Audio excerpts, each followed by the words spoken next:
Joseph Mallard, William Turner. Snowstorm, Hannibal and his army crossing the Alps. The artwork, housed at the Tate Gallery in London, dates back to 1812. It depicts an historic event of Hannibal's army attempting to cross the perilous Alps in 218 BC. Turner's composition showcases the dramatic and chaotic nature of the journey. In the painting, viewers can observe a swirling snowstorm, powerful winds, and menacing dark clouds. The elements of nature are depicted with great intensity, conveying the harsh and challenging conditions faced by Hannibal and his troops. Within the composition, we witness a formation of black clouds resembling an arch, suspended above the soldiers. Amidst the storm's center, a radiant sun illuminates the Italian plains.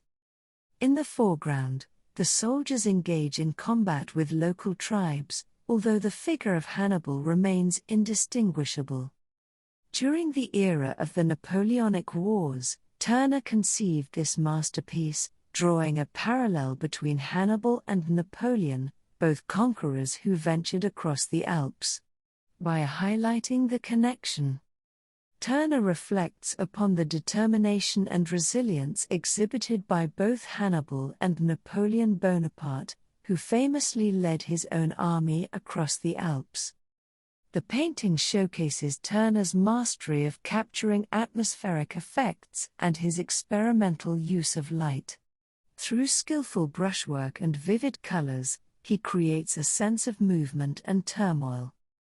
The artwork depicts swirling winds, rainfall, and snowfall, interspersed with intermittent patches of light amidst the dark clouds. These innovative explorations of light and nature by Turner left a profound impact on the movements of Impressionism and Post-Impressionism.